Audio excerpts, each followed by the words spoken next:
السلام عليكم ورحمة الله وبركاته. إن الحمد لله نحمده ونستعينه ونستغفره ونعوذ بالله من شرور أنفسنا ومن سيئات أعمالنا. من يهده الله فلا مضل له ومن يضلل فلا هادي له. أشهد أن لا إله إلا الله وأشهد أن محمدا عبده ورسوله لا نبي بعده. الحمد لله ألف بيننا وألف بين قلوبنا فأصبحنا وأمسينا بنعمة الإيمان وبنعمة الإخوان. ثانيا صلاة وتسليما على نبينا محمد صلى الله عليه وسلم الذي هو أسوتنا وقدوتنا إلى يوم الآخر. Alhamdulillah, Bapak-bapak dimudahkan Allah Subhanahu wa taala, jamaah salat maghrib dan isya musalah al-jihad dirahmati Allah Subhanahu wa taala. Syukur alhamdulillah Allah Subhanahu wa taala kembali mempertemukan kita di dalam kajian halaqah Quran dan halaqah fiqh sunnah yang setiap malam Ahad kita hadiri. Semoga Allah Subhanahu wa taala memberikan kemudahan, memberikan pemahaman dan bisa mengamalkan daripada apa yang kita dapatkan daripada penjelasan tentang bagaimana cara muamalah dan ibadah kita kepada Allah Subhanahu wa taala. Lalu begitu juga dengan keterkaitan dengan ibadah ini, karena dia merupakan sebagai alat untuk bisa kita meraup atau menjadikan setiap amalan, ya, setiap perbuatan, setiap segala sesuatu yang berkaitan tentang hubungannya dengan peribadahan kita kepada Allah Subhanahu wa taala. Tentunya harus merujuk kepada apa yang dijelaskan dan dicontohkan oleh baginda Rasulullah sallallahu alaihi wasallam. Karena menjadi sebuah keharusan, dan tentunya setelah selesainya generasi di zaman Rasulullah sallallahu alaihi wasallam, para sahabat, tabi'in, tabi'in salafus saleh, nah tentunya ada madhab. Madhab ini tentunya adalah bagaimana setiap orang yang melakukan ibadah itu sesuai dengan daripada ijtihad, sesuai dengan daripada pendapat daripada masing-masing madhab itu sendiri, yang mana masing-masing imam madhab mempunyai dalil, mempunyai alasan, mempunyai rujukan-rujukan untuk berijtihad, mengambil kesimpulan daripada hukum dari setiap permasalahan, baik itu dalam ibadah dan yang lainnya. Maka tentunya menjadi bagian daripada seseorang yang ingin kesempurnaan daripada ibadahnya kepada Allah, supaya melihat bagaimana dari pendapat berdasarkan hadis Rasulullah SAW, dan begitu juga dari Al-Quran, dan tentunya pendapat dari setiap itu sesuai dengan sebagaimana pernah kita sampaikan. Jadi pendapat para sahabat dan seterusnya itu menyesuaikan kondisi saat Rasulullah SAW sedang di mana, dalam kondisi seperti apa, dan tidak semua para sahabat itu ikut menyaksikan juga apa yang dilakukan Rasulullah, apa yang dikatakan oleh Rasulullah SAW. Maka di sanalah sering kita lihat ada perbedaan pendapat di antara para ulama, begitu juga dengan para sahabat yang lain. Nah, begitu juga dengan pembahasan kita yang saat sekarang ini, yang melanjutkan dari pembahasan sebelumnya tentang saum atau tentang puasa Ramadan, yakni menentukan tentang matla', yang sebelumnya kemarin kita sudah menjelaskan keutamaan Ramadan dan seterusnya, sudah umum kita senantiasa menyampaikan, baik itu di bulan Ramadan ataupun di luar Ramadan, dan ini mempersiapkan ibadah terbaik kita di Ramadan tahun kali ini, supaya jangan kecolongan lagi, baik itu dalam tilawah Qur'annya, dalam ibadah saumnya seperti apa supaya sempurna, bagaimana juga salatnya, bagaimana juga sedekah jariyah dan amalan-amalan yang lain yang bisa mendukung daripada ibadah puasa tersebut. Maka di sini keutamaan Ramadan sudah kemarin kita jabarkan, dan tentunya ada dalil-dalil yang mana salah satunya dari Abu Hurairah radhiyallahu anhu menyampaikan baginda Rasulullah sallallahu alaihi wasallam bersabda, "As-salawatul khamsu wal jum'atu ila al-jum'ati wa Ramadan ila Ramadan muqaffiratun lima bainahunna majaduni batil wa kabair." Jadi di sini Rasulullah SAW mengatakan yang salat yang 5 waktu itu ya ada step-stepnya, dan bisa step itu menghapuskan segala salah dan dosa dari Jumat ke Jumat satu pekan, Ramadan ke Ramadan berarti satu tahun. Berikutnya adalah menghapus kesalahan-kesalahan yang terdapat di antara masing-masing daripada Jumat ke Jumat yang lain. Maka Jumat kedua menghapuskan daripada kesalahan dan dosa kita di pekan yang lalu. Ramadan yang berlalu tahun kemarin, maka tahun ini yang bisa memberikan penghapusan ya daripada dosa-dosa yang kita lakukan, sehingga bisa terhapus itu semua dari Jumat ke Jumat, dari Ramadan tahun berikutnya ke tahun berikutnya ketemu Ramadan itu bisa dihapuskan. Doanya syaratnya apa kata Rasul? yakni selama orang itu ya majatun ibadil kabair, menjauhkan diri dari dosa besar.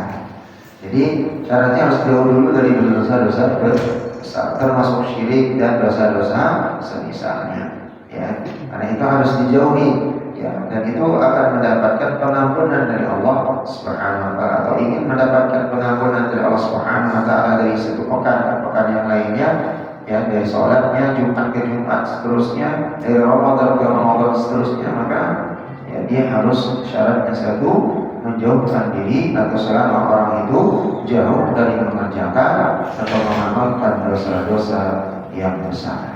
Lalu berikutnya jemaah Subhanahu wa taala, kita melanjutkan tentang siyam Ramadan, puasa Ramadan, ya, bab dalam puasa Ramadan ini, ya, pertama yang harus kita pastikan adalah tentunya kapan masuknya bulan Ramadan. Dan ini masih sering terjadi di tengah masyarakat kita, khususnya di Indonesia, sering mempermasalahkan, ya, ada yang duluan, ada yang belakangan dalam berpuasa. Nah, dalilnya dari mana? Baik itu di kalangan para saudara-saudara kita yang Nahdiyin, ya, begitu juga dengan Muhammadiyah, dengan dua organisasi yang besar yang ada di Indonesia ini. Maka perbedaan ini bagian daripada rahmat, bagian daripada kebesaran atau Islam itu, ya, tidak sampai satu monoton saja. Tapi ternyata bagaimana menghargai pendapat satu sama lainnya, sehingga bisa menjadi atau mewarnai khazanah daripada ibadah yang tentunya sesuai tetap dari dalilnya masing-masing. Dari Ibnu Umar kapan ditentukannya Ramadan, yang menceritakan, ya, bahwa orang-orang yang ramai ingin melihat hilal. Hilal itu penampakan bulan pertama, baik itu di awal bulan atau di akhir bulan, menentukan bulan baru, ya. Lalu aku memberitahukan Rasulullah SAW, ini dari Ibnu Umar, bahwa aku telah melihatnya. Ya, jadi Ibnu Umar menceritakan orang-orang ramai ingin melihat hilal, lalu aku memberitahu Rasulullah SAW bahwa aku Ibnu Umar telah melihat hilal atau bulan. Maka Nabi Sallallahu Alaihi Wasallam berpuasa esoknya, ya, dan menyuruh kaum muslimin untuk berpuasa. Jadi menentukan awal Ramadan dengan melihat hilal, ru'yatul hilal. Jadi dengan melihat hilal. Begitu juga dari dalil an Ali Hurairah radhiyallahu anhu qala Rasulullah sallallahu alaihi wasallam sumu li ru'yati wa afiru li ru'yati. Hendaklah kalian, kata Rasulullah sallallahu alaihi wasallam, berpuasa, ya, karena melihat hilal, dan berbuka puasa atau mengakhiri puasa karena melihat hilal, atau Idul Fitri atau mengakhiri puasa itu dengan melihat hilal. Fa innakum ma'alikum wa aqlimu iddat Sya'ban, ya, 30 yauman. Maka jika terhalang oleh awan, hujan lebat, kabut dan seterusnya sehingga tidak kelihatan hilal, tidak kelihatan bulan, maka sempurnakanlah adalah bilangan Sya'ban. Sya'ban ini kalau nggak kelihatan untuk menentukan awal Ramadan, maka genapkan Sya'ban itu ya menjadi 30 hari. Ya. Maka di sini At-Tirmidzi mengomentari hal ini adalah pendapat yang dianut oleh kebanyakan para ulama. Ya. Begitu juga dengan saudara-saudara kita di Muhammadiyah menggunakan pendekatan hisab dengan perhitungan. Ya. Nah itu sama-sama juga ada dalilnya, ya dalilnya juga kuat. Nah sehingga yang menjadi permasalahan terkadang kita di sini kok Saudi duluan puasanya atau belakangan kok kita selalu misalnya belakangan itu berbeda seperti itu. Atau Ramadan masih aman lah, tapi kan Idul Adha nggak bisa nih, karena Arafah itu di sana orang wukuf. Ya kan, haji itu ada di sana. Sedangkan di Indonesia tidak ada orang. Bagaimana? Kok bisa berbeda puasa Arafahnya, Idul Adha-nya kok bisa beda? Salah. Ingat, perbedaan kita tetap dengan Saudi berapa jam?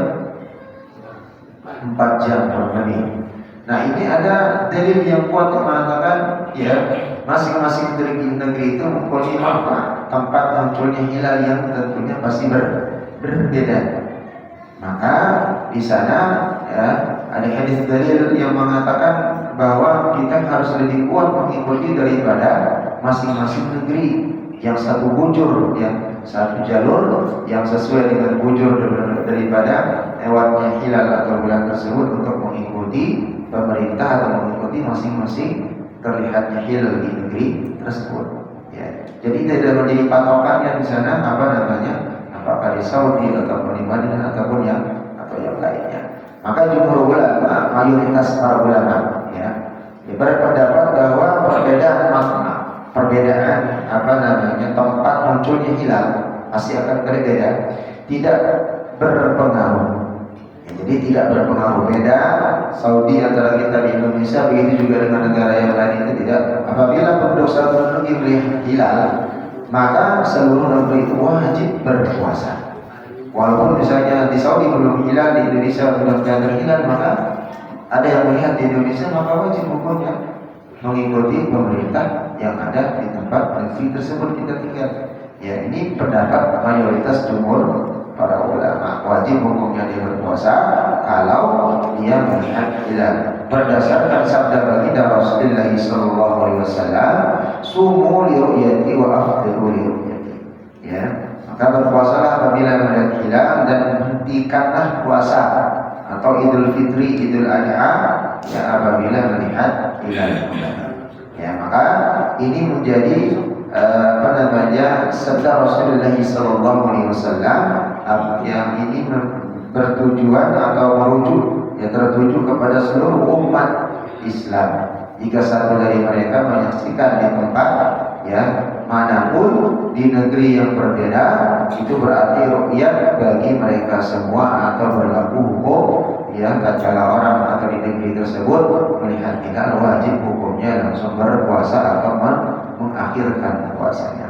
Nah, cuma yang menjadi perbedaan sekarang penentuan awal Ramadan dan akhir Ramadan, satu orang melihat atau dua orang melihat. Nah, itu perbedaan para ulama. Ya, ada perbedaan di sana.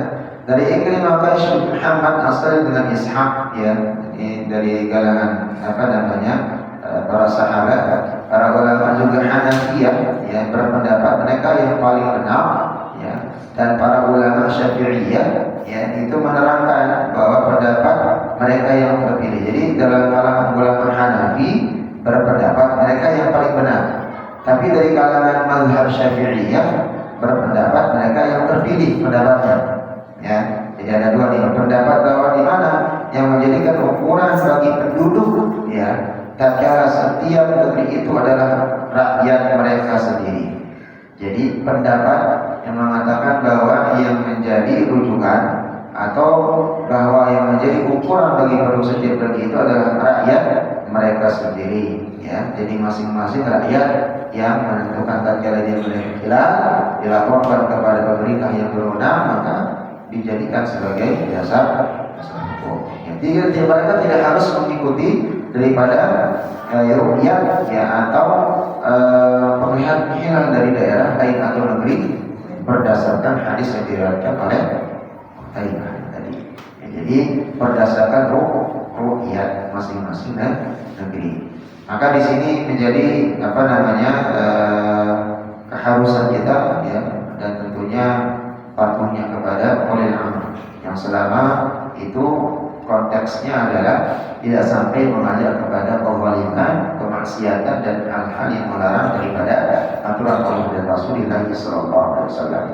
Maka para ulama meriwayatkan bahwa hadis ini ya tentang sumu li ru'yati wa afdiru li ru'yati, ya, atau hadis yang menerangkan tentang Rasulullah SAW itu pernah berbeda puasanya dengan negeri yang lain atau para sahabat begitu juga, dan dilaporkan kepada Rasulullah SAW, menegaskan bahwa setiap negeri merujuk kepada rakyatnya sendiri sesuai dia melihat ru'yatnya masing-masing. Dalam kitab Fathul Alam begitu juga dengan Bulughul Maram yang dijelaskan bahwa pendapat yang lebih dekat pada kebenaran ya adalah negeri-negeri yang berada dalam satu garis bujur lintang. Nah, kalau kita satu garis ini mana? Indonesia, Malaysia, Brunei, sama tuh sejalur. Ya, makanya Asia Tenggara itu hampir tidak ada yang berbeda puasanya. Tapi kalau sudah masuk ke benua Eropa dan seterusnya ke Saudi, pasti akan berbeda karena perbedaan waktu matlak daripada munculnya hilal tersebut. Maka yang menjadi perbedaan yang kita sampaikan ada dua pendapat. Ya, orang yang melihat bulan sendirian dengan orang yang melihat bulan dua orang, apakah syaratnya satu atau dua orang atau lebih, seperti apa? Maka di sini kebanyakan ulama sepakat bahwa orang yang menyaksikan hilal atau bulan itu sendirian, ya, dia wajib berpuasa awal puasa, ya. Sedangkan Allah ya berpendapat bahwa ia tidak boleh berpuasa kecuali jika ada orang lain yang melihat hilal itu. Jadi ada yang berpendapat sebagian besar ulama kebanyakan cukup satu orang saja yang melihat maka wajib berpuasa. Tapi sebagian yang lain, ada sebagian termasuk Imam Abu mengatakan, oh nggak cukup satu orang, harus ada orang satu lagi yang melihat maka baru dia boleh berpuasa. Adapun mengenai ru'yatul hilal bulan Syawal itu sendirian satu orang, maka ada pendapat juga di kalangan ulama, ya. Pendapat yang benar adalah orang itu harus menghentikan puasanya, ya. Jadi tatkala dia melihat bulan Syawal mengakhiri daripada puasa Ramadan, maka cukup dia melihat sendirian orang saja, ya. Maka dia berhenti puasa atau selesai, cukup sudah Ramadan, sudah selesai nih, ya, karena sudah masuk bulan Syawal. Ini pendapat di kalangan ulama sebagian. Pendapat yang benar adalah orang itu harus menghentikan puasanya, berhenti puasanya, ya. Ini adalah pendapat Imam Asy-Syafi'i, ya, yang mengatakan cukup satu orang sendirian. Ya, Abu Thawr pernah Rasulullah SAW mewajibkan permulaan mengakhiri puasa jika sudah ada ru'yatul hilal dan ia benar-benar telah melihat hilal tersebut sesuai dengan dalil sumu li ru'yati wa afkiru li ru'yati. Jadi itu persoalan ini terkait dengan ya, jadi ini ada beberapa pendapat daripada ulama, dan itu juga dengan keterangan dari hadis Rasulullah SAW. Dan ada tentang bagian daripada rukun puasa tersebut. Nah, ini ada sedikit yang kita bahas. Saya yakin bapak-bapak dan ibu sudah paham tentang rukun puasa itu sendiri. Maka kemarin kita sudah memberikan bahwa as-shaum, yakni menahan diri dari segala sesuatu yang membatalkan puasa dari terbitnya fajar sampai tenggelamnya matahari. Kita sudah luruskan di kajian beberapa pekan yang lalu, ya, tentang bagaimana sejarah puasa itu diwajibkan oleh Subhanahu. Tidak langsung serta-merta diwajibkan, tapi ada pentahapannya. Maka di sini yang menjadi dalilnya, ya, di surat Al-Baqarah surat 87 itu, ya, pernah kita bacakan, ya, tentang ternyata bukan dalilnya kutiba alaikumusiyam ya ayyuhalladzina amanu kutiba alaikumusiyam kama kutiba alal ladzina min qablikum la'allakum. Bukan itu sebagai dalil pertama ternyata. Ya. Ternyata ada tahapan sebelum diwajibkan puasa tersebut, ya. Maka yang kedua yang ada perbedaan ini tentang niat. Yang harus terkadang kita keliru di dalam memahami niat berpuasa antara puasa sunnah dengan puasa wajib di Ramadan. Nah, kalau kemarin kita pernah membahas tentang puasa sunnah, Rasulullah SAW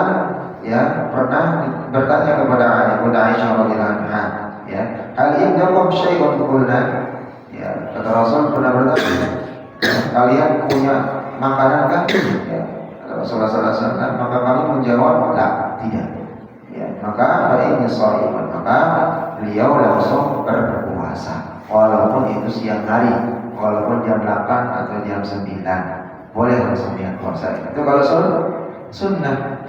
Tapi kalau puasa Ramadan, ya, maka di sini Allah Subhanahu wa taala di dalam surat Al-Baqarah sudah jelas menerangkan bahwa di ayat yang kelimanya, ya, Allah Subhanahu wa taala menyatakan bahwa diperintahkan atau pada mereka hanya diperintahkan, ya, menyembah Allah, ta'budullah, ya, dengan ikhlas mentaati yang Allah Subhanahu wa taala, ikhlas mentaati Allah Subhanahu wa taala semata-mata. Maka di sini Rasulullah SAW mengatakan innamal a'malu binniyat wa innamal likulli imrin ma nawa. Ya. Jadi setiap perbuatan itu bergantung kepada niatnya. Ya.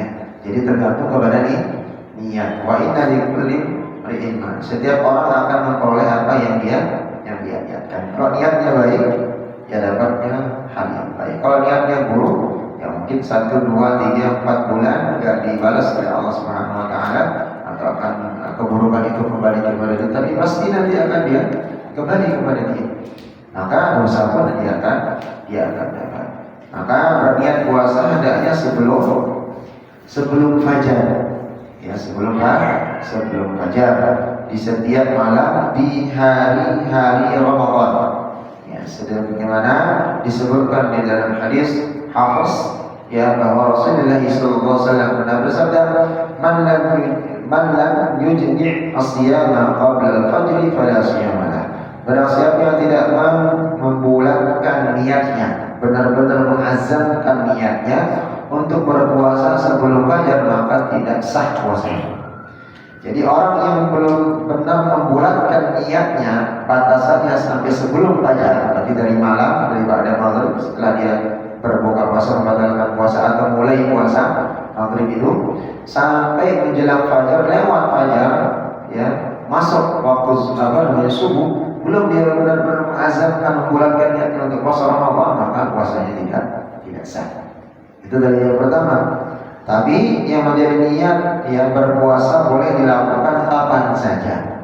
Ini pendapat yang lain, ya, kapan saja. Tapi ada batasannya. Yang penting di malam hari dan tidak harus diucapkan. Yang penting di malam hari, ya, tidak harus diucapkan karena niat itu kembali lagi adanya di hati. Ya, boleh mengucapkan juga nawaitu shauma dan seterusnya, boleh. Tapi tetap tadi jadi catatannya apa? Mengazamkan, membulatkan benar-benar niat. Caranya bagaimana? Tinggal diterjemahkan itu nawaitu shauma dan ada ifad di syahr Ramadan hadhihi sana ini yang perlu dicatat. Tahun ini kalau nggak ada hadhihi sananya baru tahun kemarin misalnya, atau tahun sebelumnya, tahun yang akan datang, tahun ini, ya, fardalillahi ta'ala. Ya, jadi ini bagian dari niat. Boleh diucapkan, boleh, ya, akan tetapi boleh juga tidak diucapkan secara zahir karena itu kembali azam, kekuatan daripada keinginannya itu sendiri. Maka ini yang perlu diperhatikan. Maka, ya, yang perlu kembali kita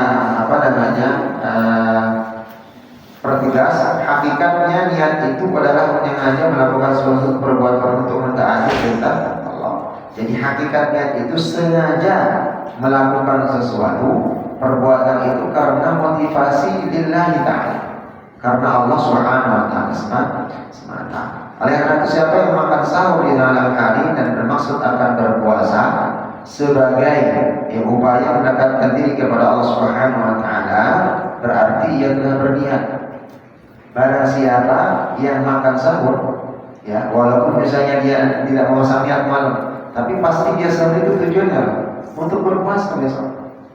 Tujuannya sahur itu mendekatkan diri kepada Allah Subhanahu wa taala, maka dia sudah bagian daripada berniat untuk berpuasa. Maka banyak di antara para ulama berpendapat bahwa niat puasa itu sunnah, boleh dilakukan di siang hari kalau puasa sunnah. Jika orang itu belum makan dan minum, Sebagaimana hadis yang kita terangkan tadi dari Bunda Aisyah radhiyallahu anha, pernah ditanya, ya Aisyah, apakah kamu punya makanan sekarang? Tidak ada. Apakah kita punya makanan? Tidak ada ya Rasul. Oh, kalau begitu ya sudah, aku niat berpuasa. Itu untuk sunnah. Sedangkan ulama Hanafiyah mensyaratkan agar niat tersebut sebelum zawal. Apa zawal? Matahari bergeser ke sisi barat dari posisi tengah. Ya, jadi sebelum zawal. Ini juga merupakan pendapat yang masyhur, ya, dari dua pendapat Imam Asy-Syafi'i, mazhab Syafi'iyah. Ya, yang zahir dari pendapat Ibnu Mas'ud dan pendapat Imam Ahmad. Ya, bahwa niat tersebut sah, ya, baik sebelum zawal maupun sesudah zawal. Ya, jadi zawal itu maksudnya adalah matahari bergeser ke sisi barat dari posisi tengahnya. Ya, jadi kalau sudah posisi barat dari sini udah mulai memasang niat itu bisa dikondisikan. Ya.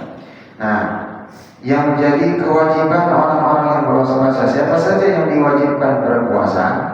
Ya, ijma' para ulama mengatakan, memutuskan bahwa seorang muslim yang berakal, satu, sudah balik, dua, sehat, tiga, mukim atau tidak sedang musafir, empat, diwajibkan berpuasa. Sedangkan bagi wanita, ya, yang harus suci dari haid dan nifasnya, jadi termasuk juga orang kafir, ya, orang yang gila atau hilang akalnya, anak-anak, ya, orang sakit, musafir, perempuan yang sedang haid atau nifas tadi, orang tua renta atau yang sakit divonis oleh dokter, ya, dan cara dia akan puasa akan menyebabkan semakin parah sakitnya. Ya, lalu berikutnya wanita hamil atau menyusui tidak diwajibkan berpuasa. Ya, karena tadi sudah dikatakan yang berakal, berarti orang gila tidak wajib. Tapi kalau pura-pura gila, ya, berbeda.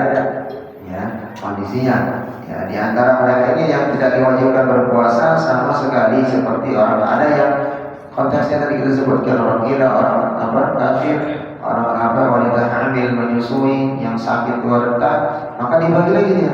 Ya, ada yang memang benar-benar boleh, tidak boleh sama sekali berpuasa. Ada yang tidak berpuasa tapi wajib untuk mengganti pada hari yang lain. Boleh dia tidak berpuasa tapi wajib dia mengganti dan membayar fidyah. Ada yang boleh tidak berpuasa tapi hanya membayar fidyah saja. Nah, itu yang perlu kita ketahui sekarang, siapa sih? Terutama yang banyak itu terjadi di kalangan ibu-ibu yang hamil, yang menyusui atau nifas. Ini perlu disampaikan juga kepada ibu kalau yang tidak hadir. Ya, tentang ini nanti bisa itu khusus sekali pembahasannya karena sering terjadi kekeliruan pemahaman. Ya, kalau wanita hamil, ya, atau yang sedang menyusui, ya, apakah dia dia boleh tidak berpuasa seandainya membahayakan dirinya saja? Apakah dia cukup qadha saja atau membayar fidyah juga? Atau dia membahayakan dirinya saja? Kalau membahayakan janinnya doang, ibunya nggak bahaya, ya, apakah hukumnya bagaimana? Cukup dia membayar fidyah saja atau wajib mengqadha saja? Atau hanya membayar fidyah tidak wajib mengqadha? Nah, ini ada pendapat para ulama sesuai dengan dalil-dalil dari sunnah baginda Rasulullah sallallahu alaihi wasallam. Nah, yang pertama keumumannya, ya, orang-orang yang diwajibkan berpuasa tadi, ya, di orang-orang yang berakal, yang balik, yang sehat, mungkin tidak sedang musafir, dan tentunya orang Islam. Siapa orang yang tidak diberikan keringanan untuk dia berpuasa dan diharuskan membayar fidyah? Berikut ini penjelasan tentang bagaimana orang-orang yang tadi kita bagi, ya, wajib dia hukumnya memang tidak diwajibkan berpuasa. Ada yang boleh dia tidak berpuasa tapi wajib mengqadha atau membayar fidyah. Yang pertama, orang kafir dan orang gila satu sepadan, maka tidak diwajibkan dia berpuasa dua orang ini. Ya, jadi orang kafir di luar non-Islam maka tidak wajib untuk berpuasa. Begitu juga dengan orang gila, hilang akalnya. Sebagaimana dalil yang disampaikan oleh Ali radhiyallahu anhu meriwayatkan hadis Rasulullah sallallahu alaihi wasallam. Rasulullah SAW pernah bersabda, "Rufi'al qalamu an thalathah." Jadi catatan malaikat malaikat yang diperintah untuk mencatat dosa dan amal baik itu diangkat, tidak jadi ditulis atau dibebaskan dari kolam catatan Allah SWT. Antara 3 golongan. Siapa mereka? Adil majnuni, pertama orang gila, nggak dicatat dosanya, nggak dicatat kesalahannya, ya Allah Subhanahu Wa Taala. Hatta yafiqa, ya hatta yafiqa, ya. Maka 3 golongan ini, yang pertama orang gila hingga akalnya kembali normal. Kalau kembali normal, maka baru dicatat kesalahan dan amalnya. Lalu yang kedua, wa'adna ini hatta yastayqidha. Ini pernah kita bahas. Yang kedua adalah orang yang tidur, ketiduran. Pernah kita bahas sholat, ya orang yang ketiduran. Pernah kita masih ingat ya? Kalau nggak ingat nanti buka lagi rekamannya, ya. Maka kapan dia harus sholat? Sebangunnya dia dan seingatnya dia. Terlewat misalnya tidur dari keadaan sebelum asar, maghrib, isya, subuh, bangun besoknya jam 10. Enggak sholat, loncat berapa sholat? Asar, maghrib, isya, subuh, 4. Bangun. Ya lupa dia. Ternyata menjelang asar, menjelang zuhur baru ingat. Ternyata tidur, ya ketiduran baru ingat belum sholat asar. Kapan dia wajib sholat? Maka tatkala ingat itu langsung sholat. Ya, langsung sholat. Gimana sholatnya? Ya sudah diurutkan langsung. Ya, dari yang dia tinggalkan tadi, ya, dari asar, maghrib, baru isya, baru subuh. Masing-masing sesuai dengan roh. Bukan semata langsung layang-layang ninggalin begitu saja. Tidak. Harus tetap hukumnya wajib sholat. Sholat itu sebenarnya kita bahas itu adalah tidak ada alasan satupun untuk meninggalkan sholat. Ya, dia aini hukumnya. Maka kedua adalah orang yang tidur, ya sampai hatta yastayqidha. Dia bangun dari tidurnya. Maka selama dia tidur itu melakukan atau hilang akalnya karena dia tidur, maka tidak ada dalil hukum yang diberatkan atau yang ditanggung oleh orang yang tidur sampai dia bangun dan sadar. Gitu ya. Ini juga dalil yang disampaikan takrif kita ini di kesunahan tentang salat. Wa an as-sabi hatta yahtalima. Lalu yang ketiga adalah anak kecil hingga ia bermimpi balik. Ini yang tidak diwajibkan berpuasa. Jadi orang gila sampai dia normal, akalnya kembali. Orang tidur sampai dia bangun tidur dari tidurnya dan sadar. Lalu anak kecil sampai dia mimpi balik. Lalu bagaimana dengan hukum puasa anak-anak? Ya, meskipun anak-anak tidak diwajibkan puasa berdasarkan dalil tadi di atas, tapi sang wali bapak dan ibunya hukumnya wajib untuk dia mengajar anaknya, melatih anaknya untuk berpuasa agar nanti terbiasa. Gitu ya. Maka walinya ini tetap hendaknya menyuruh anak tersebut melatihnya untuk berpuasa, walaupun puasanya sejam, setengah hari, 2 jam, atau dan seterusnya. Atau misalnya puasanya dari pada subuh sampai dengan jam 10 makan, ya selesai makan nanti lanjutin lagi pada zuhur, tidak apa-apa. Ada dalilnya, ada dasarnya.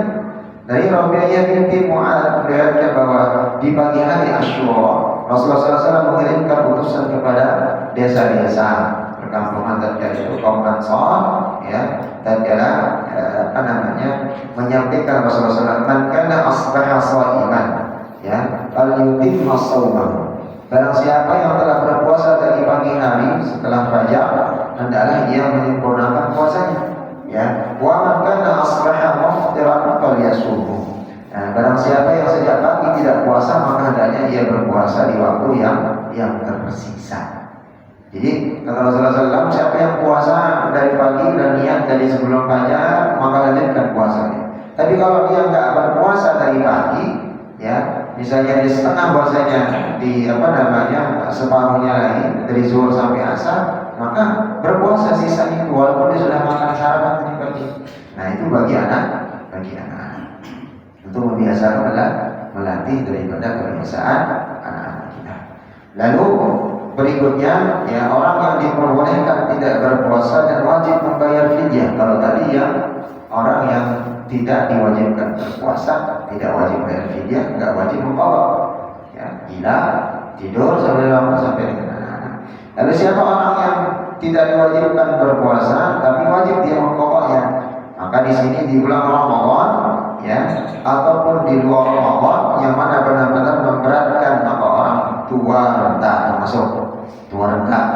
Nah ini sering ada pertanyaan, saya gimana kalau dia nggak puasa tua renta ternyata meninggal, ya orangnya nggak sempat berpuasa, boleh nggak diganti puasanya sama anaknya? Nggak ada dalilnya ganti puasa sama anak. Sama dengan sholat, diganti sholatnya, bukan pada umroh atau haji, beda. Puasa itu dan sholat itu terus sendiri. Bagaimana solusinya? Sudah terlewat. Kalau memang dia tidak puasa karena dia tidak mampu, bayarkan fidyah sejumlah yang ditinggalkan. Masih anak yatim atau yang tidak mampu, ya sejumlah atau makanan yang biasa dia makan atau dia lebihkan, yang bagus sebagai sedekahnya untuk bisa menggantikan puasa. Jadi ini tidak ada lagi pertanyaan-pertanyaan nanti kalau puasa dia kelewatan atau meninggal atau puasa sholatnya kalau diganti tak puasanya sama anak atau ahli warisnya, itu tidak ada lagi. Ya. Jadi sudah urusan Allah Subhanahu Wa Taala dengan kita. Tapi kewajibannya bagaimana? Membayarkan fidyah, ya, membayarkan fidyahnya atau membayarkan denda daripada puasanya tadi. Maka bagian orang yang tua renta, yang sakit, yang kecil kemungkinan akan sembuh sesuai dengan vonis dokter. Atau tatkala dia akan puasa memberatkan atau menyebabkan sakitnya semakin parah, maka ini boleh tidak berpuasa, tapi wajib dia membayar fidyah. Ya, ukurannya berapa? Dalam sebuah hadis diterangkan tentang bagaimana tentang kesepakatan daripada ulama tentang pembayaran ini, ya, tentang berapa harus dia bayar. Maka ini satu sah, ya, termasuk satu sah itu ukurannya adalah 4 mun, ya, atau sekitaran 900 gram. 900 gram, baik itu gandum, begitu juga dengan makanan pokok yang kita makan, ya. Tetapi melebihkan daripada ukuran tersebut, nanti ada pembahasan khususnya sesuai dengan beberapa pendapat para mazhab, imam mazhab untuk ukuran produksinya. Maka dari Ibnu Abbas, ya, radhiyallahu anhu, ya, pernah menyampaikan hadis Rasulullah SAW, ya, orang-orang tua renta diperbolehkan tidak berpuasa, tua renta, ya, tetapi dia harus memberikan makanan satu orang miskin setiap hari, bukan 30 hari setiap satu hari. Beda kan, ya? Jadi ada salah paham juga. 30 orang miskin sehari dikali 30, ya bukan, tapi satu orang miskin satu. Tapi kalau mau diakumulasi supaya cepat, ya, karena kalau satu hari satu dicicil tunggu 30 hari, kumpulkan saja 30 orang, masing-masing berbeda orang, tinggal dikasih, itu juga sama. Maka di sini banyak dari riwayat Rasulullah SAW tentang pemberian daripada fidyah tersebut. Termasuk Ibnu Abbas radhiyallahu anhu yang bawahnya mendapatkan dari Ibnu Abbas radhiyallahu anhu, ya, tentang bagaimana ketentuan daripada fidyah ini sendiri, ya, bahwa Rasulullah SAW menyampaikan hadis Rasulullah SAW, dan bagi orang yang berat menjalankannya, ya, atau berat untuk berpuasa di Ramadan, wajib membayar fidyah, itu memberi makan seorang miskin. Maka di sini pertanyaan juga nih, orang tua renta, orang yang mendapatkan kesulitan atau susah dalam berpuasa karena mungkin takut dia akan sakit nanti, atau tenaganya habis seperti pekerja di tambang atau pekerja yang memang benar-benar membutuhkan tenaga. Apakah termasuk itu juga? Iya, termasuk itu juga.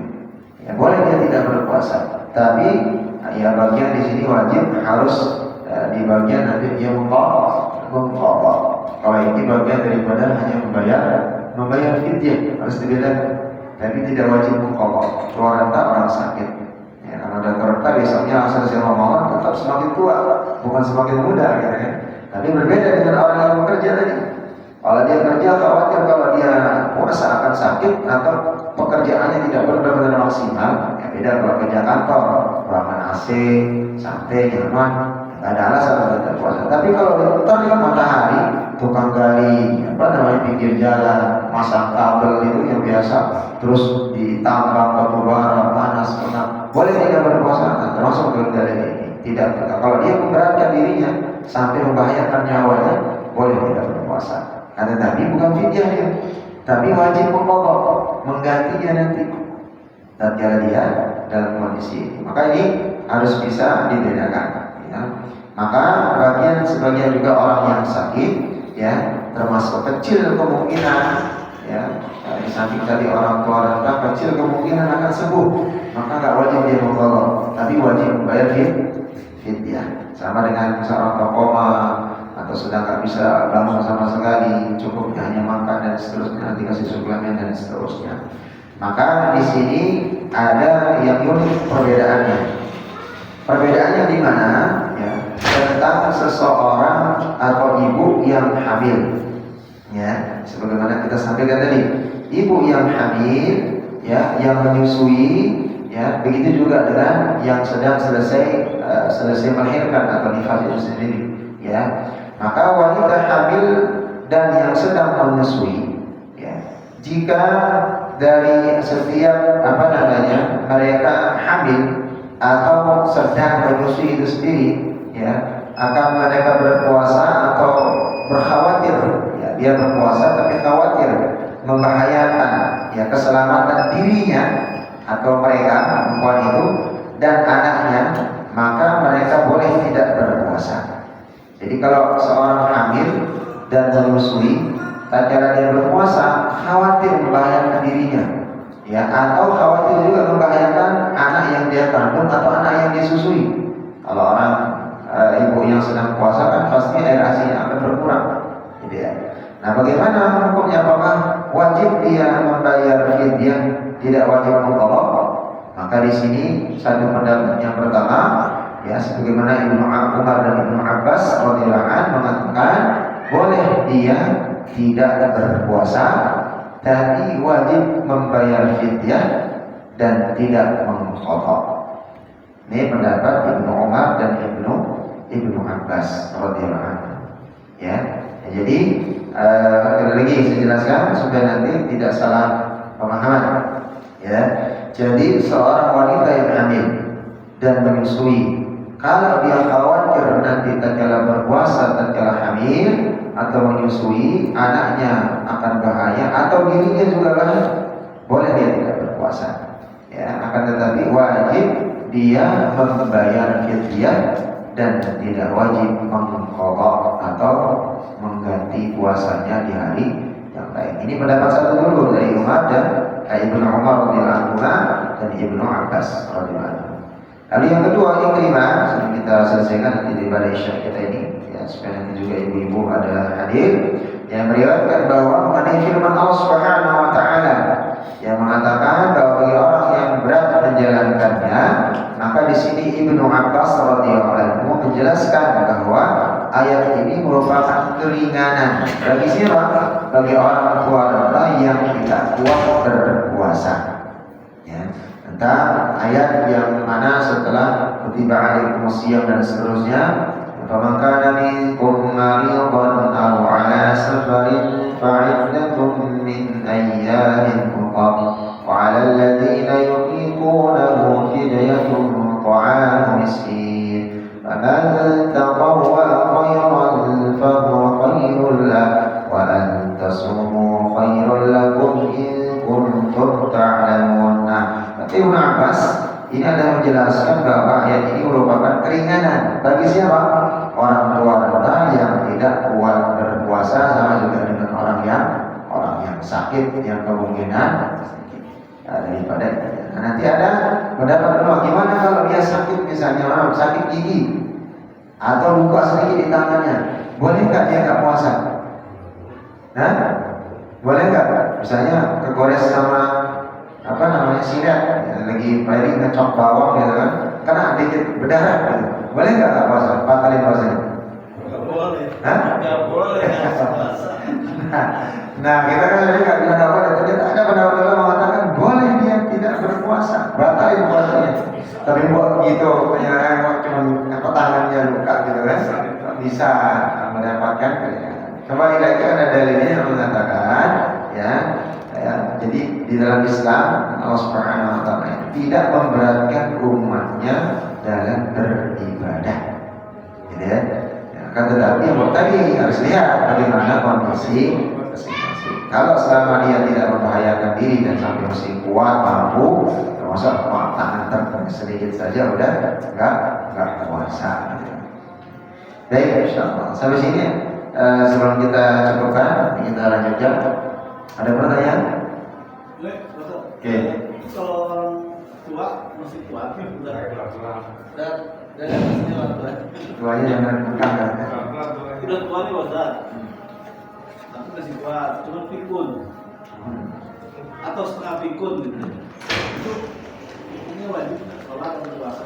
Baik, kalau masalah dia pikun atau setengah pikun, kita lihat bagaimana kondisinya. Kalau memang benar-benar termasuk dalam tadi yang dalil yang mengatakan bahwa termasuk kesadaran hilang, entah itu kesadaran karena tidur atau memang mohon maaf konteksnya seperti orang gila. Kalau gila kan dia dead sama sekali nggak sadar kalau gila. Tapi tak kala kita orang pikun karena tua rentang, ya, dan juga dia sakit misalnya. Entah itu sakitnya ada gula kah, ada rematik kah, ada apa namanya dan yang lainnya dan seterusnya. Kadang dia ingat, kadang enggak. Maka termasuk tadi boleh dia tidak berpuasa, tapi wajib dia membayar fidyah. Begitu. Ya, jadi jangan nanti orang berpikun kita paksakan. Selang berapa jam dia lupa makan ya. Gitu ya. Tinggal makan ya. Maka di sini konteksnya jangan sampai memberatkan. Ya. Jadi kembali lagi kita akan merasakan itu semua nanti. Ya, tatkala sudah umur kita semakin senja dan seterusnya, pasti akan merasakan yang namanya pikun itu kembali seperti anak kecil. Makanya beruntung sekali orang-orang yang merawat orang tuanya, terutama ibu, baik itu mertua, ibu sendiri dan yang lainnya, yang kondisinya misalnya pikun kesabaran itu luar biasa, karena kembali seperti anak bayi yang memang kita mengasuh anak bayi yang tua. Nah, cuman yang menjadi permasalahan kita ini sekarang ini kesabaran kita benar-benar teruji. Tapi cara mengujinya bagaimana? Cara kita untuk memflashback harus lus dada. Ternyata begini dulu orang tua saya, ya. Tatkala saya masih bayi, nyemokin dengan sabar, nangis, merengek dan seterusnya. Maka kita akan kembali lagi mengikhlaskan. Dan itu pahalanya luar biasa, besar sekali. Ya, jangan sampai tadi menyakiti, membentak dan seterusnya. Kita kembali flashback dulu, ternyata seperti ini orang tua saya merawat saya. Kalau ibu sendiri, tapi terkadang kita kan, ini bukan ibu saya, ini ibu dari istri saya. Ingat, istri saya kita itu juga yang memberikan kita anak keturunan, berarti itu juga ibunya.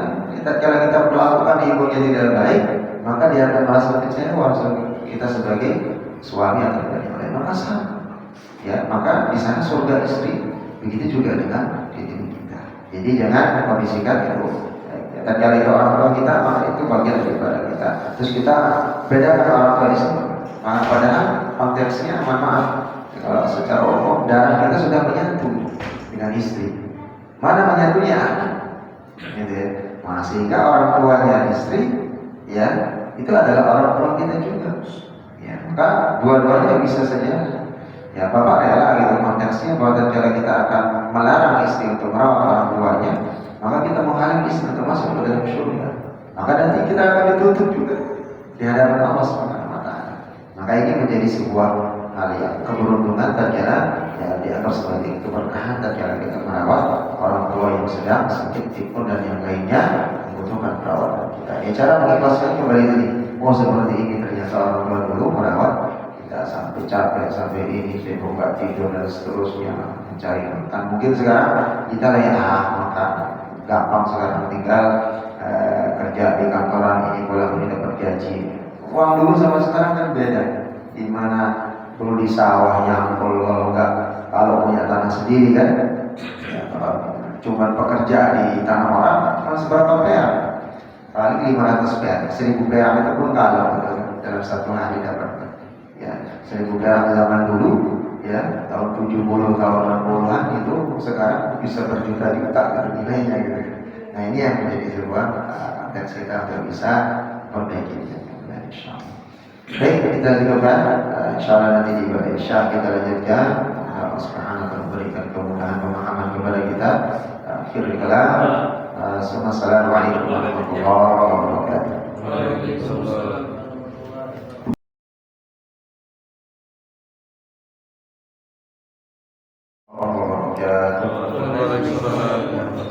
Nah, kita tadi sampai seorang ibu atau seorang istri yang sedang hamil atau sedang menyusui anaknya, jika mereka berpuasa akan membahayakan keselamatan diri mereka, ya, keselamatan si ibu, dan khawatir juga akan terjadi sesuatu kepada anak yang dikandungnya atau disusuinya karena ibunya berpuasa.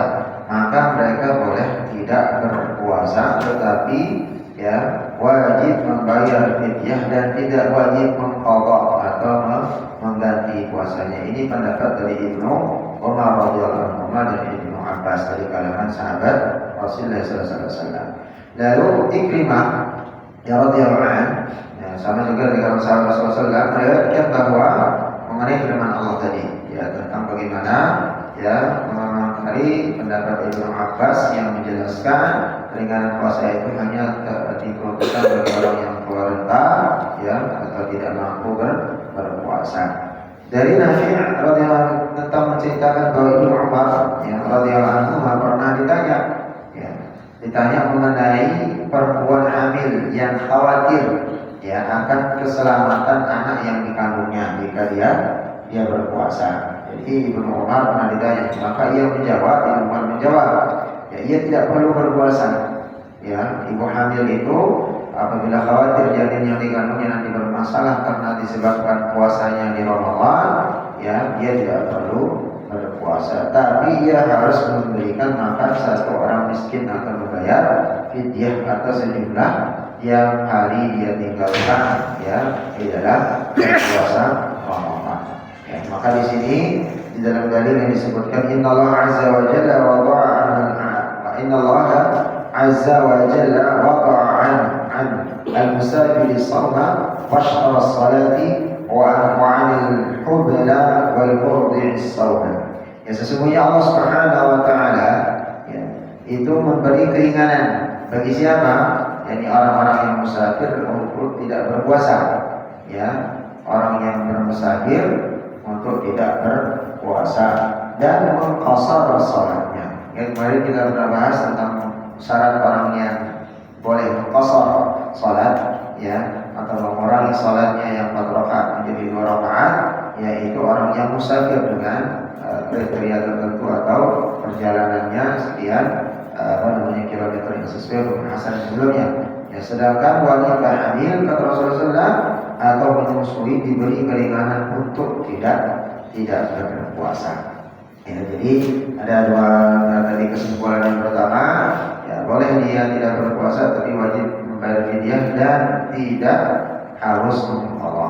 Lalu dari kalangan para ulama Hanafiyah, ya, termasuk Abu Ubaidah dan Abu Thawr, dari kalangan para sahabat berpendapat bahwa wanita hamil, ya, atau menyusui harus mengqadha, ya, daripada puasa yang dia tinggal harus diqadha dan tidak perlu membayar fidyah. Kebalikannya, kalau tadi dari Ibnu Umar dan Ibnu Abbas cukup membayar fidyah saja, tidak perlu mengqadha. Tapi dari mazhab Hanafi begitu juga dengan Abu Ubaidah dengan Abu Thawr menyatakan bahwa orang atau seorang ibu yang hamil atau menyusui, ya, itu boleh tidak berpuasa, tapi wajib hukumnya dia mengqadha dan tidak perlu membayar fidyah. Ya, itu yang pendapat kedua. Lalu dari kalangan Imam Ahmad dengan Asy-Syafi'i, nah ini berpendapat bahwa jika seseorang yang hamil dia khawatir, ya, kekhawatirannya ini akan membahayakan daripada anaknya, maka ia anaknya saja nih, ibunya enggak, maka ia lebih baik tidak puasa. Kalau khawatir janin yang dia kandung atau anak yang dia susui itu terjadi sesuatu oleh dia, maka lebih baik dia tidak puasa, tapi harus mengqadha dan membayar fidyah.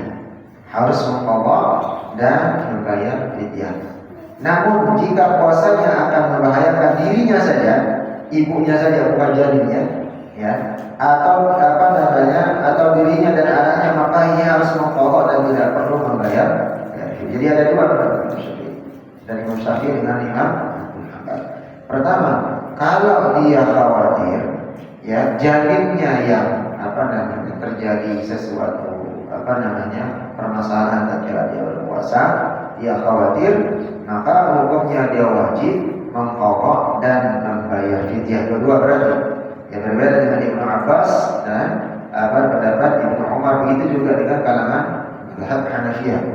Ya, jadi kalau tadi Ibnu Abbas sama sahabat dengan dengan Ibnu Umar, maka cukup membayar fidyah, nggak perlu qadha.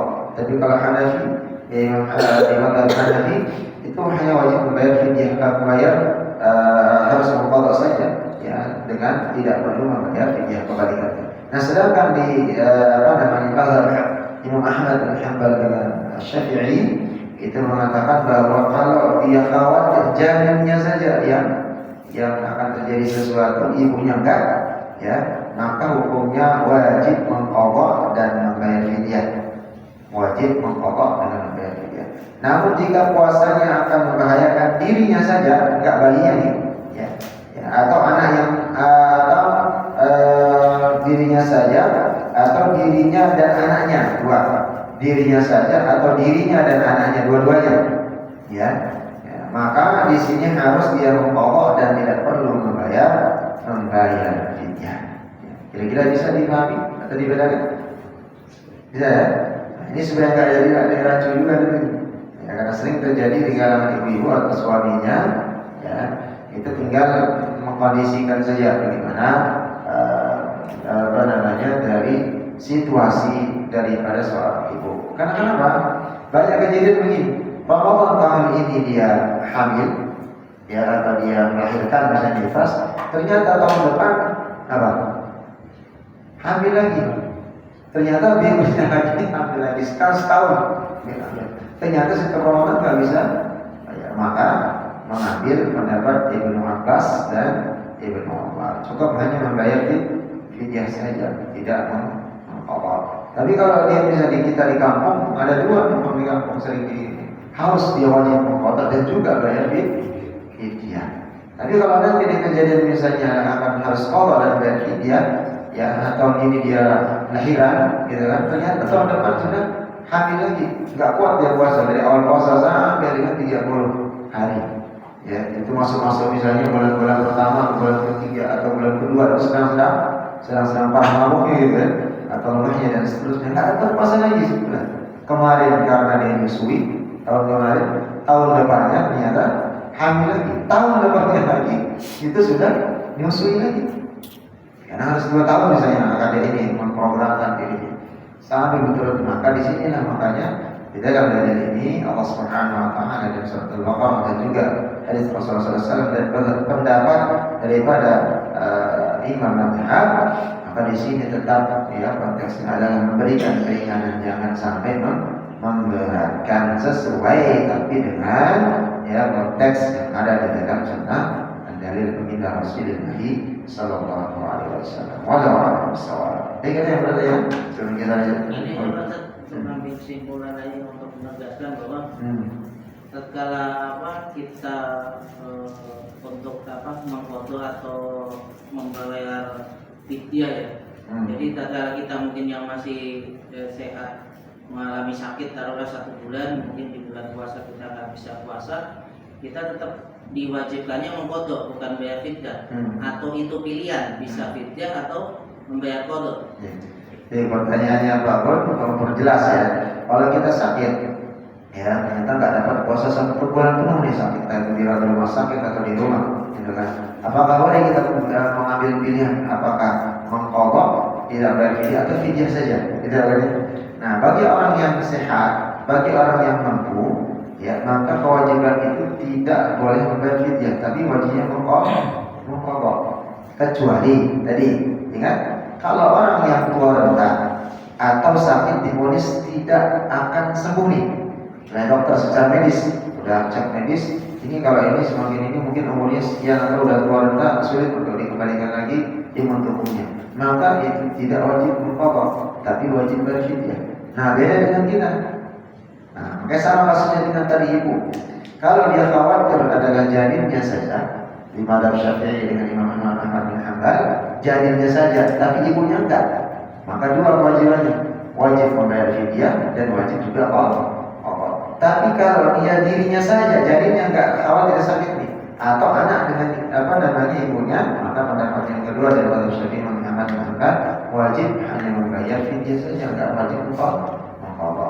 Maka di sini kekhawatiran tadi yang jelas itu di pendapatnya Ibnu Abbas dan Ibnu Umar. Ya, kalau kondisinya adalah ibu dan bayinya ini yang khawatir terjadi sesuatu atau bayinya saja, maka dia wajib membayar fidyah, tidak mesti harus mengqadha. Karena kenapa tadi kasusnya? Kalau tahun ini misalnya begitu juga dengan bapak, ya. Tahun ini misalnya dia hamil, ya, tahun depan atau tahun ini misalnya Ramadan ini dia menyusui, ternyata tahun depan dia hamil lagi, masuk bulan ketiga atau seterusnya lagi hamil, maka susah dia untuk mengqadha, sulit. Maka mengambil pendapat tadi hanya membayar fidyah. Kalau dia tetapkan langsung ingin di mazhabnya Syafi'i, ya seperti itu dia harus mengqadha dan juga membayar fidyah, sulit untuk mengqadha. Karena dia hamil lagi susah. Paling belentang-belentang lagi dan seterusnya. Nah, tapi kalau kita yang segar bugar, tahun ini diberikan nikmat sakit, tahun depan aman, atau setelah Ramadan Idul Fitri, maka wajib hukumnya mengqadha, nggak boleh membayar fidyah. Ya, jadi nggak boleh.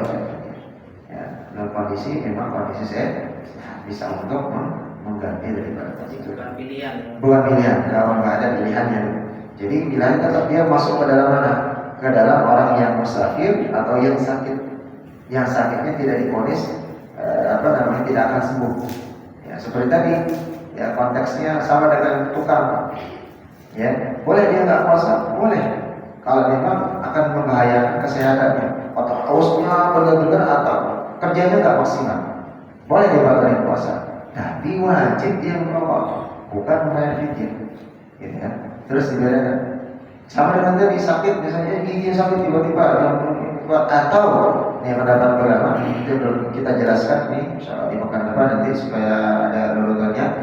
Dia tiba-tiba tengah siang benar-benar lapar sampai lemes gitu, pusing kepalanya, boleh batalin? Boleh dibatalin.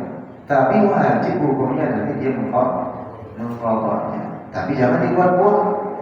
Biasa karena nasi uduk gitu kan, jadi gorengan pagi-pagi, ya kan, kebayang-bayang gitu, ya kebayang-bayang misalnya soto Medan, kebayang-bayang dan seterusnya. Nah jangan, tidak dibuat-buat, tapi karena memang ada sababnya atau uzur mesti. Pegang yang lain? Ya, bedanya. Fidyah itu kan tadi fidyah itu nilainya 1 hari makan. Satu orang miskin atau 1 kali makan yang pertama. Ini yang kedua 3 kali sehari atau 1 kali ya? Iya. Ya. Pokoknya sehari dia makan, kemudian 1 kali makan. Yang kedua tadi terkait dengan keringanan untuk orang yang kerja keras nih di lapangan. Gimana ya? Orang yang kerjanya keras, tidak sanggup dia untuk berpuasa, maka boleh tidak puasa, kemudian harus dikodok. Nah ini bagaimana kalau memang profesinya seperti itu, dari tahun ke tahun begitu ada kerjanya. Nah kapan dia mau gantinya di bulan Ramadan nih kan gitu. Nah harus ganti dengan apa tuh? Pasti tidak puasa terus. Tidak ada waktu untuk mengganti karena begitu terus kondisinya. Baik, jadi yang pertama, apakah harus misalnya menanggung suatu orang miskin 3 kali sehari dalam konteksnya ini? Nah diterangkan dalam hadis itu, dalam hadis dan begitu juga ulama, maka memberikan makan 1 orang miskin setiap hari, 1 orang miskin setiap hari. Jadi 1 kali makan saja. Ya, jadi 1 kali makan. Sejumlah yang biasa kita makan, ini yang perlu diingat secatat. Ya, jadi sejumlah makanan misalnya yang memang nasi yang biasa kita beli, maka di kampung juga ada orang yang menggantinya lebih afdal itu menggunakan sembako. Karena memang dalilnya adalah mud, berarti itu ukuran berat beras dan atau sembako dan seterusnya, dengan beras dengan jumlah yang ukuran beras itu sendiri. Tapi boleh nggak dengan makanan yang sudah jadi? Boleh. Tapi kita itu lebih bagusnya jangan sampai kurang sekali kita makan nih. Oh, kalau kita makan sekali misalnya 25 ribu ya maka beli sesuai dengan jumlah yang kita makan. Oh saya enggak, biasanya makannya beras yang harga 10 ribu. Kalau dimasak kalkulasi ya sekitar 15 ribu lah dengan lauk-lauknya.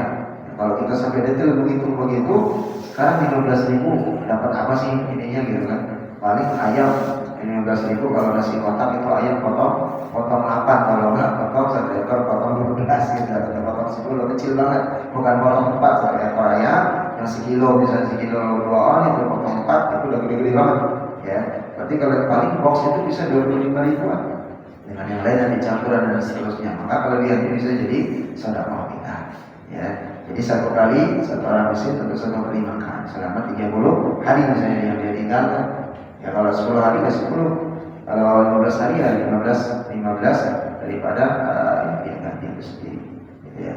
Nah adapun kalau misalnya orang tadi pertanyaan tentang orang yang kerja itu ya kerja tiap tahun, saya yakin kan pasti ada waktunya dia jeda di dalam apa? Dalam dia meroyak ya, nggak mungkin sepanjang tahun dan sepanjang hari sepanjang bulan.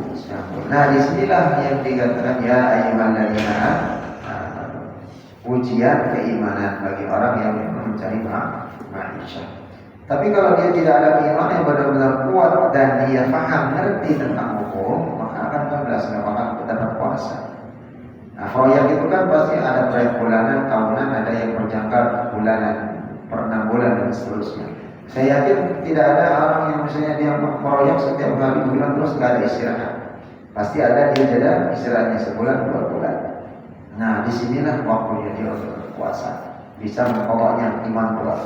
Tapi kalau udah terbiasa, ya seberat apapun yang dia lakukan, dia tetap saum, tetap puasa dia, kuat dia, gitu. Maksimal dia dalam bekerja. Ya. Karena kenapa? Karena tadi letaknya sunnahnya kita ya sahur itu salah satunya tadi untuk menopang bagaimana metabolisme tubuh kita. Nah ini yang luar biasa. Kenapa saum itu disunahkan? Sangat dianjurkan untuk kita sahur. Jangan sampai meninggalkan sahur. Karena Rasulullah mengatakan di dalam sahur itu ada keberkahan tadi. Ketika kita mau kerja, mau melakukan aktivitas itu tidak ngantuk, tidak capek dan seterusnya. Cukup sebenarnya kita makan di sana itu sudah diberikan kekuatan oleh Allah Subhanahu wa taala. Ya, apalagi sudah terbiasa. Is okay kalau mungkin tidak terbiasa, membiasakan Rajab, Sya'ban. Nah ini waktunya biasakan saum. Awal puasa mungkin pekan pertama kita akan merasakan kan beda, lemasnya luar biasa ininya dan sebagainya. Tapi kalau sudah mau pekan kedua dan terakhir semangat, nggak ada terasa dan seterusnya. Ya, jadi itu sudah mulai posisikan itu lambung, usus dan seterusnya. Dan itulah sirkulasinya bagaimana para sahabat ketika Rasulullah SAW dan orang-orang yang saleh tatkala dia berpuasa senantiasa aja ternyata semangat untuk menuntut ilmu, semangat untuk jihad, semangat untuk bekerja itu lebih kuat justru ketimbang kita makan banyak. Perbandingannya makan banyak apa yang didapat? Pagi-pagi makan sarapan misalnya 2 piring udah jadi ya, 2 piring. Jam 10, 2 jam kemudian semakin kuat atau ngantuk? Lemes nggak? Semakin ngantuk biasanya. Ya lemes malam itu. Kalau nggak ngeluarin keringat mulai tenaga untuk bekerja dan seterusnya. Tapi kalau orang puasa, malah dia seimbang terus. Ya, semakin bagus, semakin sehat dari konteks ini. Ya, jadi kita mengambil ini kalau keimanannya kuat, ada waktu untuk Allah. Ya, maka wajib kita harus mengqadha. Tidak termasuk dia dalam situasi yang mana orang tua renta yang paling membayar fidyah saja tanpa mengqadha karena fisiknya masih kuat.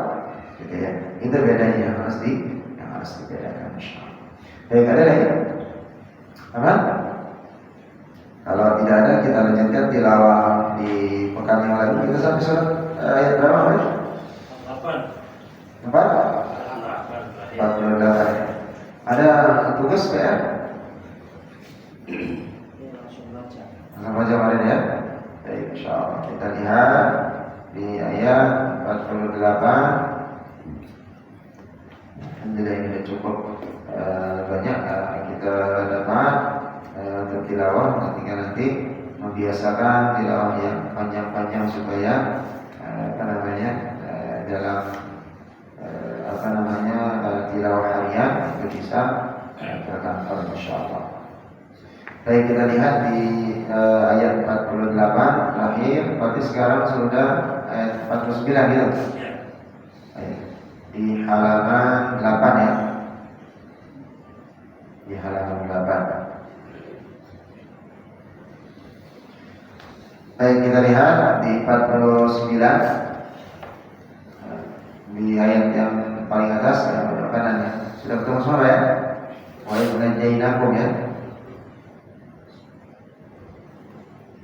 Baik, saya lanjutkan. A'udzu billahi minasy syaithanir rajim. Sama-sama. A'udzu billahi minasy syaithanir rajim. Bismillahirrahmanirrahim. Bismillahirrahmanirrahim. Wa idh najjaynakum min ali fir'auna yasumunakum su'al 'adzab. Wa idh najjaynakum min ali fir'auna yasumunakum su'al 'adzab. Kalau napasnya nggak nyampe boleh berhenti di sini ya. Tapi kalau masih panjang aman ya, lebih bagus berhentinya di tanda jim itu ya. Bisa nyampe ya?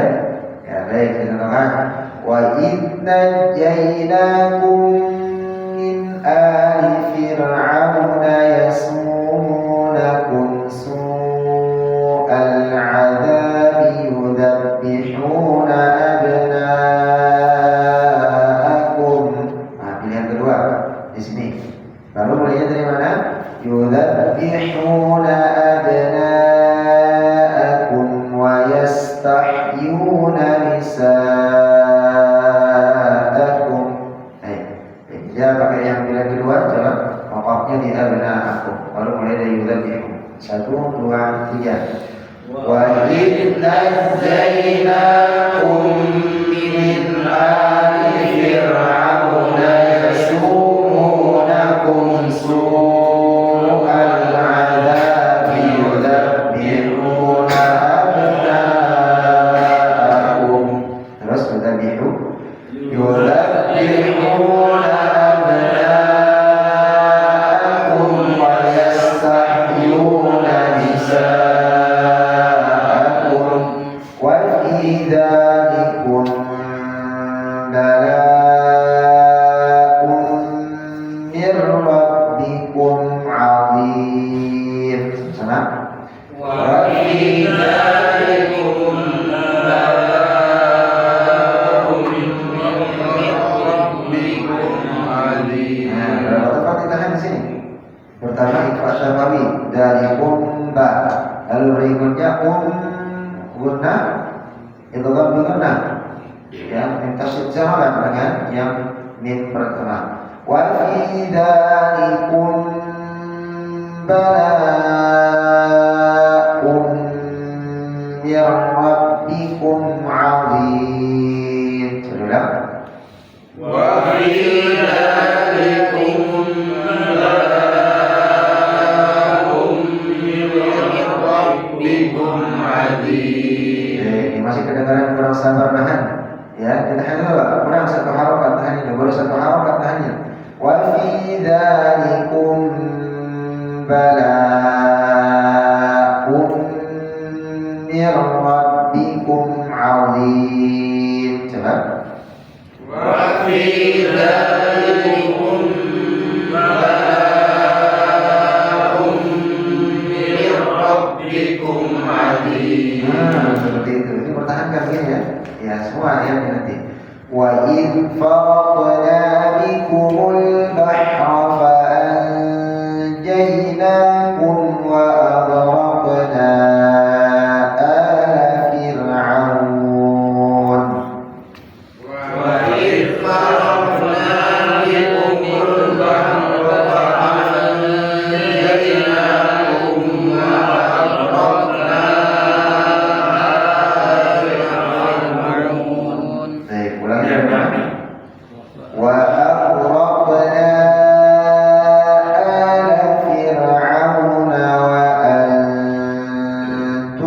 tanzurun.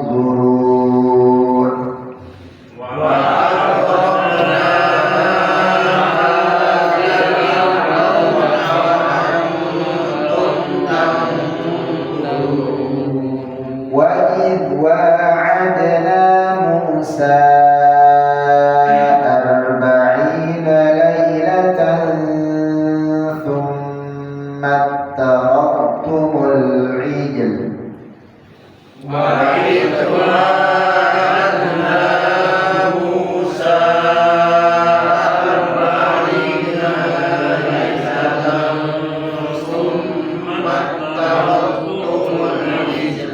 Gimana qafnya? Thumma takhadtumul ijl. Ijl ditambah al. Ijl.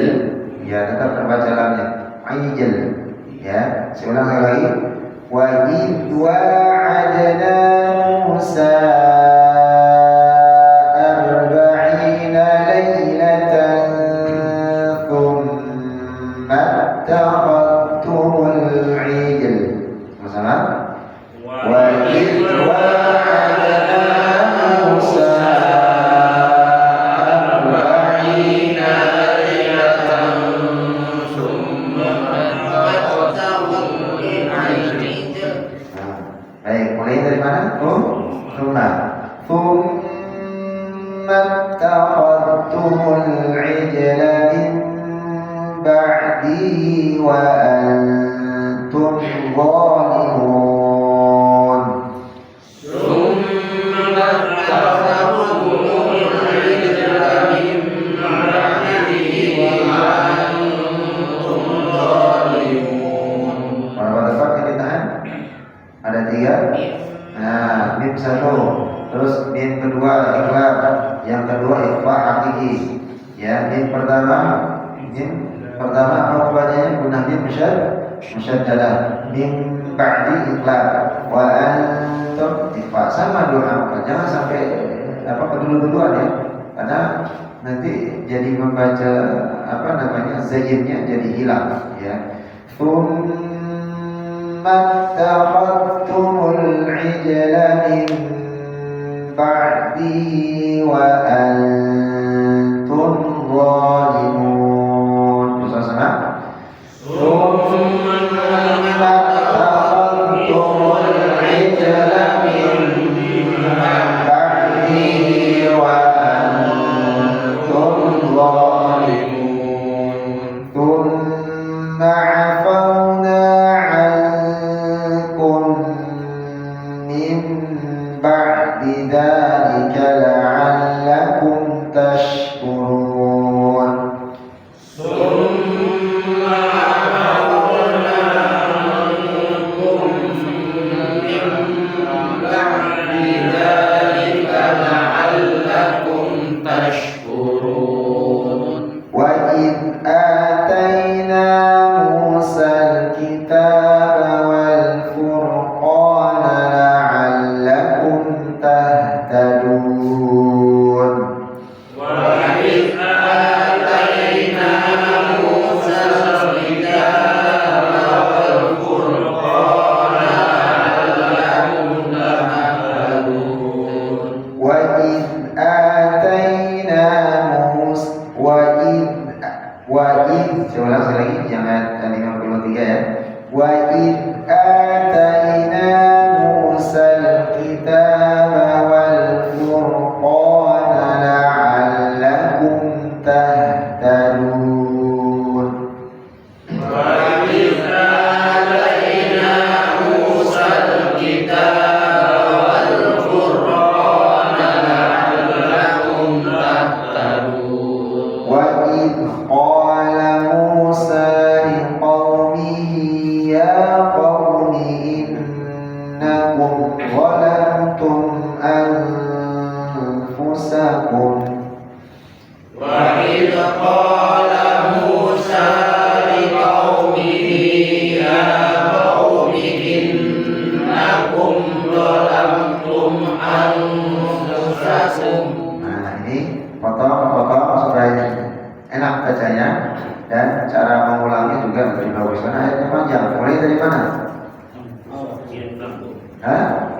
Nah, kalau innakum kepotong artinya. Ya, karena innakum itu miliknya ya qaumi. Ya dari ya qaumi. Ya qaum, karena perkataannya Musa, wa idh qala Musa liqaumi. Ketika Nabi Musa berkata kepada kaumnya, apa katanya? Wahai kaumku. Kalau dipotong innakum, sesungguhnya kalian. Enggak ada siapa kalian itu? Oh, kaumnya. Kepotong ya. Nah, jadi ya qaumi memang kelihatan panjang memang, tapi mau tidak mau memang harus sesuai dengan potongan. Ya qaumi innakum zalamtum anfusakum biittikhadikumul ijla fatubu ila bari'ikum. Nah, di sini waktunya gitu ya. Jalan ya qaumi 1 2 3. Ya qaumi innakum zalamtum anfusakum biittikhadikumul ijla fatubu ila bari'ikum. Nah, hati-hati, tetap jangan didiskon yang ditahan. Ya, ikhlas syabawi, ikhlas hakiki, gunah nur, gunah mim. Sama kan? Dengarkan sekali lagi mana ditahan. Ya, banyak ditahan di sini.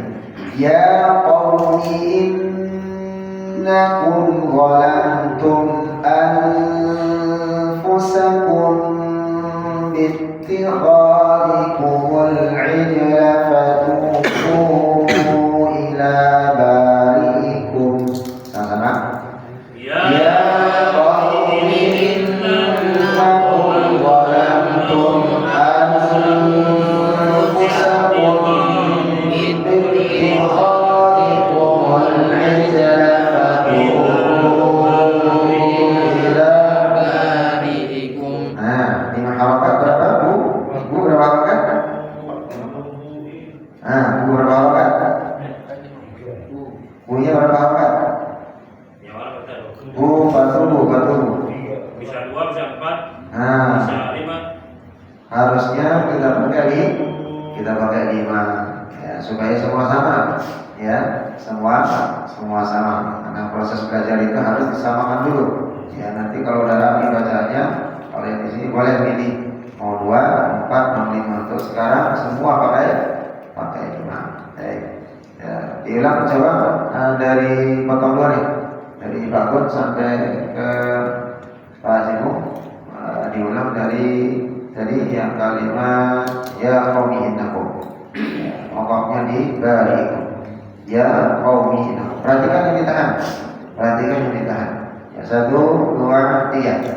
Ya qaumi innakum zalamtum anfusakum biittikhadikumul ijla fatubu ila bari'ikum. Baik, potongan dari sini dari baca tabik sampai ke Mas, monggo. Ya qaumi 1 2 3. Ya qaumi innakum zalamtum anfusakum biittikhadikumul ijla fatubu ila bari'ikum. Jadi punya 5 harakat kita pakai. Dan hati-hati ijla sering terjadi kekeliruan atau salah ucap jadi panjang. Ijla enggak ada alif depannya kan? Ada. Kumul ijla fatubu. Sekali lagi coba. Ya qaumi 1 2 3. Ya qaumi innakum zalamtum anfusakum biittikhadikumul ijla fatubu ila bari'ikum. Baik, lulus. Yang sama. Ingat ditahan inna dengan yang lainnya 1 2 3. Ya qaumi innakum zalamtum anfusakum biittikhadikumul ijla fatubu Ila bari'ikum. Baik, mulai dari mana? Fatubu ya. Fatubu ila bari'ikum faqtulu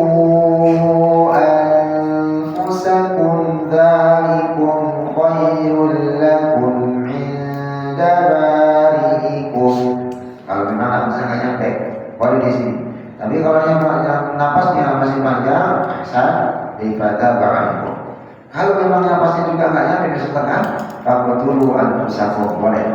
Mulainya dari dzalikum khairul lakum. Contoh, fatubu ila bari'ikum faqtulu anfusakum dzalikum khairul lakum 'inda bari'ikum fataba 'alaikum. Boleh di sana. Atau mulanya dari faqtulu anfusakum. Ya. Jadi tinggal bisikan di sini ya, lebih ahsan memang memotong ya di bagian dari yang kelengkapan dari maknanya. Baik, kita pakai bagian yang kedua ya. Saya ulang dari fatubu ila bari'ikum faqtulu anfusakum dzalikum khairul lakum 'inda bari'ikum fataba 'alaikum. Baik, sama-sama 1, 2, 3. Fatubu ila bari'ikum faqtulu anfusakum dzalikum khairul lakum 'inda bari'ikum fataba 'alaikum. Masya Allah, ada yang nyampe dan enggak ya? Kalau nggak nyampe ya bari'ikum. Ulangnya nanti dari mana? Ya, faqtulu anfusakum dzalikum khairul inda bari'ikum fataba 'alaikum. Baik, coba kita loskan dulu ya. Hapusnya insyaallah nyampe ya. Supaya bisa lebih lega. Ya, langsung ke tanda waqafnya. Dari fatubu 1, 2, 3.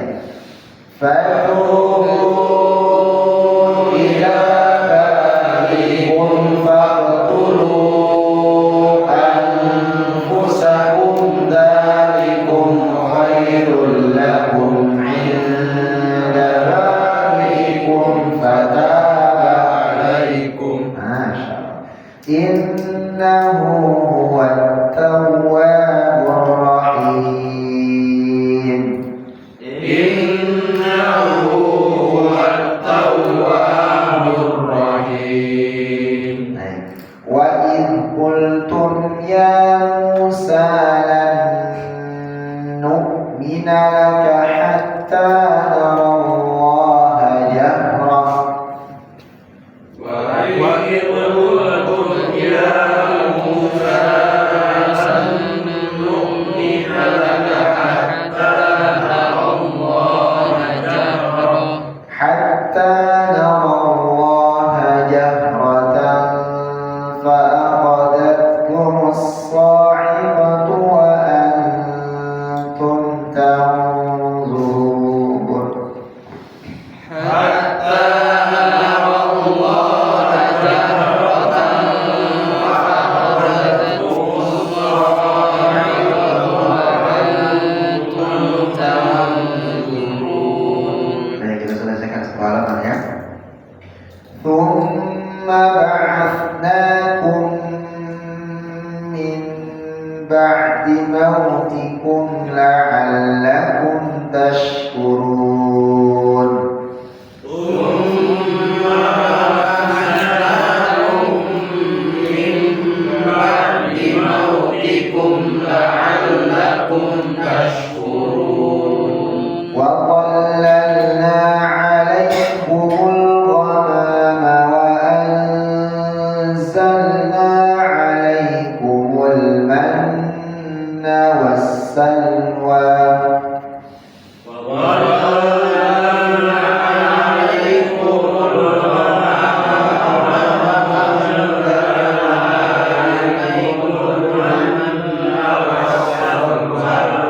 Sekali lagi, sama-sama 1, 2, 3.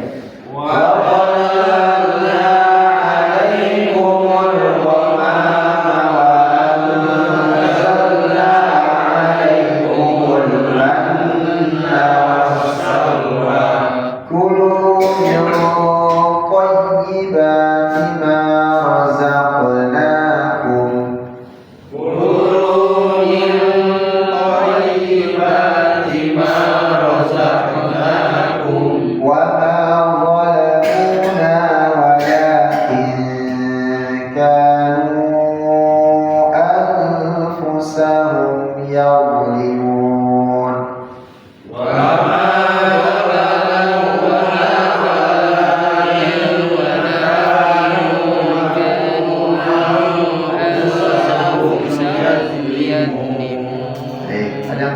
salwa?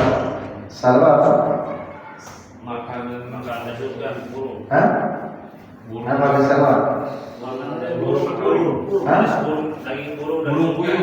Ya, burung puyuh ya. Iya. Kita ada burung puyuh ya. Jadi as-salwa. Nah, di sini jadi tanda wakaf dengan tanda bagian dari apa masing-masing pemotongan dan memulai kembali bacaan ya dari yang diwakafkan tadi ya, terutama di ayat yang sedikit agak panjang di ayat apa namanya 54 ya. Jadi kita review dua bagian kita potong dari Fakul ke Bajimu, nanti dari Yunus ke di topik ya. Kita sebelah mana dulu nih? Sebelah kiri, sebelah kanan? Hah? Sebelah kiri, sebelah kanan gimana? Kiri biar ngantuk atau Sebelah kiri dulu ya. Ya, saya lagi suaranya, boleh suaranya. Ya, dari tahu dan al-basmalah monggo. Dari Jaina satu, dua, monggo sebelah kanan boleh makan dulu lah. Ya, adanya yang sebelah kiri dulu ya. Oh, silakan wajib Jaina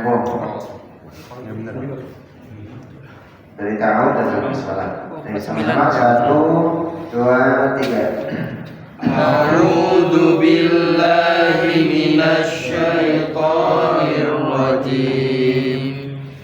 Bismillahirrahmanirrahim. Wa idz nazzaynakum min ali fir'auna yasumunakum su'al 'adzabi yudabbihuna abna'akum. Maka jadi mana boleh? Abna'akum terus yudabbihuna abna'akum wa yastahyuna nisa'akum wa fi dzalikum bala'un mir rabbikum 'adzim.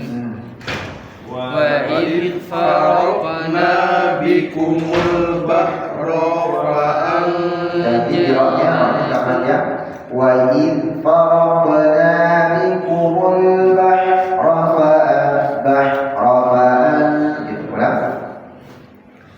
wa idh faraqna bikumul bahra fa anjaynakum wa agraqna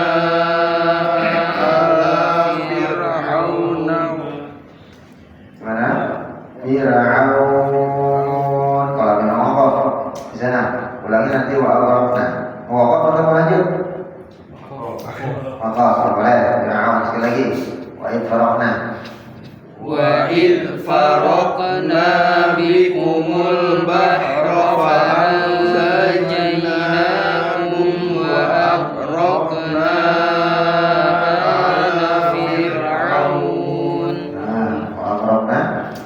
وأغرقنا آل فرعون وأنتم تنظرون